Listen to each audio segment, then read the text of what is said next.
Hello students. बच्चों कैसे हो? उम्मीद करता हूँ बहुत अच्छे होगे, स्वस्थ होगे और मस्त होगे। बच्चों आज हम कुछ बात करेंगे कुछ टॉपिक को लेकर के, यानी मैथ्स में जो एसएससी से रिलेटेड टॉपिक्स हैं उन टॉपिक से रिलेटेड कुछ बात करूंगा। और अगर वीडियो आपने अंत तक देखी तो आपको लगेगा कि आपको क्या करना चाहिए, इस बात पर मेरा फोकस रहेगा।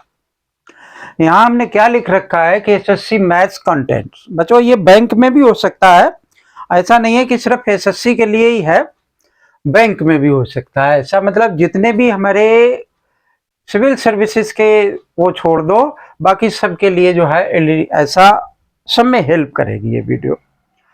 तो देखो आप जब पढ़ते हैं तो हमारे जो एसएससी में जो मैथ है उसका हम बताएंगे आपको बाइफरकेशंस। देखो उसमें क्या क्या चीजें हैं। एक तो है कि अर्थमेटिक, अर्थमेटिक है,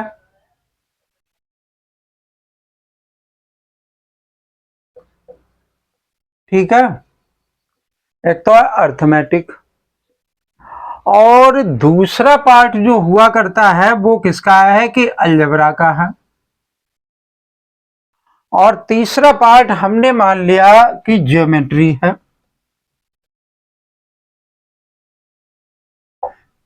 किसका है? ज्योमेट्री का।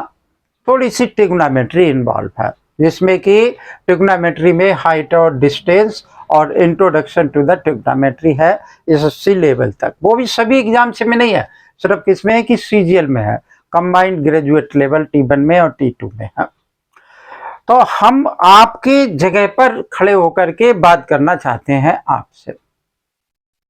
यहां हमने लिखा कि एक तो अर्थमेटिक, अर्थमेटिक जिसको कि हिंदी में कहते हैं हम वो मैथ जिसमें कि अभी मैं टॉपिक बताऊंगा। और दूसरा है अलजेब्रा जिसको हम बीज गणित कहते हैं। और तीसरा ज्योमेट्री, एक रेखा गणित हो गया, ठीक है।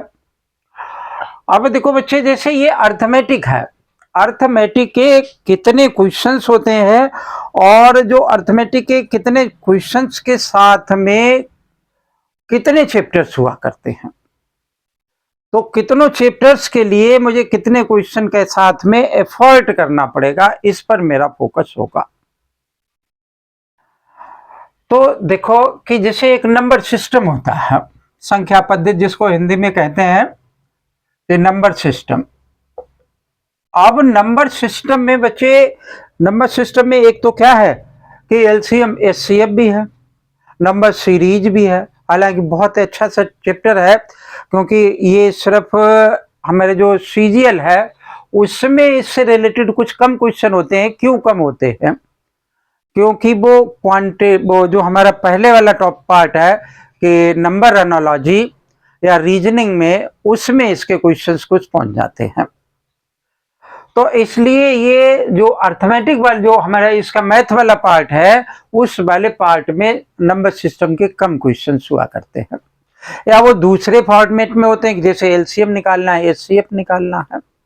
तो पहले हम क्या करते हैं कि कुछ चैप्टर्स बताते हैं आपको, और उन चैप्टर से कितने क्वेश्चन एसएससी के सीजीएल में आया करते हैं। जैसे हमने लिखा कि नंबर सिस्टम, ठीक है, नंबर सिस्टम के साथ में और क्या आ जाएगा हमारा? एलसीएम एचसीएफ भी आ जाएगा, डेसिमल भी आ जाएगा, बहुत सारे तरीके का सिंप्लीफिकेशन होता है, वो भी हम इसी में मान सकते हैं। फिर क्या होगा कि एक हमारा स्क्वायर और स्क्वायर रूट्स होगा। स्क्वायर रूट्स लिख लेता हूं, और यहां मैंने लिख दिया कि स्क्वायर्स भी। पहले स्क्वायर्स होता फिर उसका स्क्वायर रूट्स, तो जिसको स्क्वायर आए स्क्वायर रूट आएगा वो स्क्वायर भी निकालना सीख जाएगा। तो एक स्क्वायर्स भी हुआ करता है। स्क्वायर्स के बाद क्या है कि मान लो कि क्यूब रूट भी है, cube and cube root, cube root, ठीक है। एवरेज हो गया, एवरेज को के साथ में हम और क्या मान सकते हैं? डाटा हैंडलिंग, जिसमें हम क्या क्या इंक्लूड कर सकते हैं, जैसे पाई चार्ट है, बार ग्राफ है, हिस्टोग्राम है, फ्रीक्वेंसी पॉलीगन है, ओजीव है, वगैरह वगैरह बहुत सारे तरीके के क्या हो सकते हैं कि क्वेश्चंस हो सकते हैं डाटा हैंडलिंग में। तो वो एवरेज का ही पार्ट हुआ करता है। ठीक है, उसके बाद आ गया एक बहुत बड़ा चैप्टर, क्या है हमारे पास कि profit and loss. Profit and loss यानी जिसको हम कह सकते हैं कि परसेंटेज। क्या कह सकते हैं? परसेंटेज। परसेंटेज में अब प्रॉफिट हो गया, लॉस हो गया, और उसके अलावा हमारे पास क्या हो सकता है कि simple interest and compound interest, SI and CI, दोनों में आपस में रिलेशनशिप है। तो यहां से बच्चे क्या होता है कि एक दो तीन चार क्वेश्चन जो होते हैं वो जरूर हुआ करते हैं। अब एसआई हो गया, सीआई हो गया, उसके अलावा क्या है कि हमारे पास डिस्टेंस है, टाइम है, डिस्टेंस एंड टाइम है। ठीक है, डिस्टेंस टाइम के साथ में और क्या होता है कि बर्ड प्रॉब्लम्स होती हैं, रेशियो प्रोपोर्शन होता है, रेशियो प्रोपोर्शन। ठीक है, और क्या कह रहा था अभी मैं कि बर्ड प्रॉब्लम्स हुआ करती हैं कि इतने दिनों में कोई काम किया करते हैं, पार्टनरशिप हो सकती है रेशियो के साथ में। ठीक है, टाइम वर्क हो गया, टाइम डिस्टेंस हो गया, और क्या होता है कि बोट इधर से उधर, उधर से इधर, यानी जिसको हिंदी इंग्लिश में हम कहते हैं कि up stream and the down stream. तो ये वो चैप्टर्स हैं अर्थमेटिक के जिनसे कि आप बच नहीं सकते हैं। इसके अलावा और भी बहुत बच्चे कंसेप्ट हुआ करते हैं कि बात से रिलेटेड क्वेश्चन हो सकता है ना, सीटिंग अरेंजमेंट से क्वेश्चन हो सकता है, और हमारा और क्या हो सकता है कि इसके अंदर कोई क्वेश्चन भाई सिंपल इंटरेस्ट एरिया से रिलेटेड हो सकता है, वॉल्यूम हो सकता है ना। तो क्लॉक हो गया, कैलेंडर हो गया, स्टॉक एक्सचेंज से रिलेटेड क्वेश्चन हो सकता है। तो ये सारे कंसेप्ट बच्चे कहां से हैं? अर्थमेटिक से हैं। अब अर्थमेटिक से इतने सारे कंसेप्ट में से हर कंसेप्ट से क्वेश्चन नहीं आ सकता, मतलब हो सकता है कि इन सभी कंसेप्ट में से बहुत गिनती के कंसेप्ट में से क्वेश्चन होगा जो कि मैं आपको बताऊंगा। अब बात की हमने किसकी की? अलजबरा की। अलजबरा में बच्चे क्या है कि एक तो सबसे पहले क्या आपको पता होना चाहिए कि अलजबरिक एक्सप्रेशन, तो अलजबरिक एक्सप्रेशन क्या होता है? प्लस माइनस मल्टीप्लीकेशन और डिवीजन, ये चार बच्चों, इसमें एक बोर्ड मास रह गया। तो अलजेब्रिक एक्सप्रेशन में ये चार फंडामेंटल्स क्या हैं हमारे, यहां पर भी होते हैं लेकिन वो अलजेब्रा में सभी को नहीं आते हैं। ठीक है भाई, देखो ये जो टॉपिक दे रखे हैं ये क्लास 8 तक के टॉपिक हैं। ये टॉपिक जो है पढ़ाया तो अलजेब्रिक एक्सप्रेशन आपको जाता है 6-7 में, लेकिन जो मेनली हुआ करता है वो क्लास 9 से हुआ करता है। अब क्लास 9 में जब आप पहुंचते हैं तो हो सकता है कि बहुतों को मैथ मुश्किल लगने लगता है।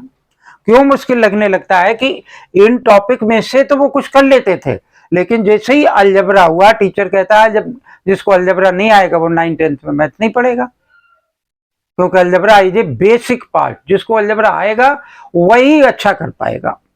उसमें चार ये बहुत ही इंपॉर्टेंट ऑपरेशंस होंगे। ठीक है, तो अब ये अलजेब्रिक एक्सप्रेशन में मैंने बहुत शॉर्ट में लिख दिया, plus minus multiplication and division.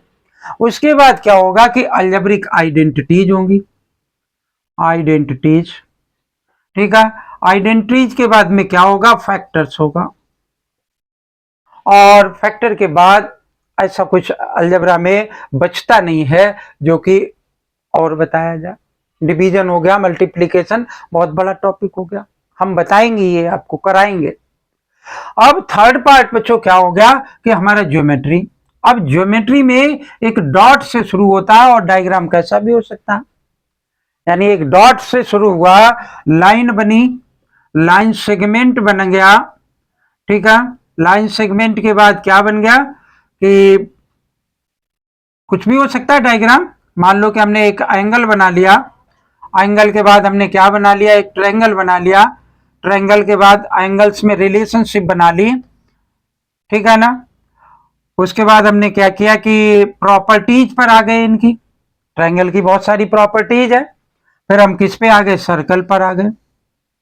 ठीक है, तो अब सर्कल के साथ में और कुछ रिलेशनशिप आगे पहुंच गया हमारा कि ये एक टेंजेंट बना दिया, क्योंकि मैंने देखा कि सीजीएल में जो क्वेश्चन होते हैं वो टेंजेंट से रिलेटेड जरूर हुआ करते हैं।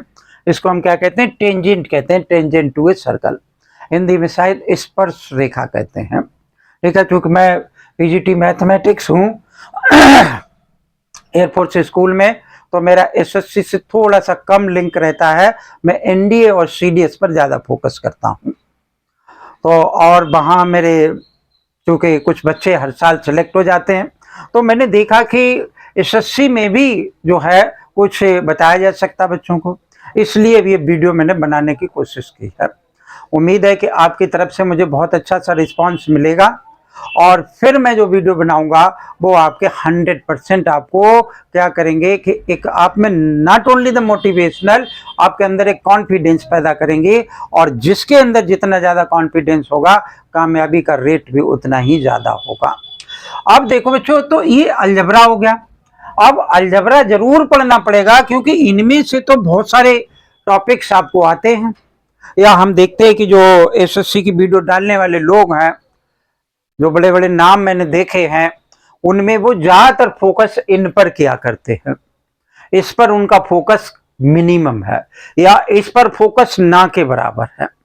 बहुत कम फोकस वो क्या करते हैं, वो सिर्फ किस पे फोकस करते हैं? इस पर, और इतने में ही आपको बनाए रखते हैं। ठीक है ना? तो हमें क्या करना है कि अलजबरा पर भी फोकस करना है। तो अलजबरा बच्चों, अब अलजबरा क्या है कि जिसने मैथ कम पढ़ा है, जिसको मैथ से डर क्यों लगा, उसको अलजबरा नहीं आया इसलिए मैथ से डर लगना शुरू हो गया। उसको ज्योमेट्री नहीं आई इसलिए उसको मैथ से डर लगना शुरू हो गया।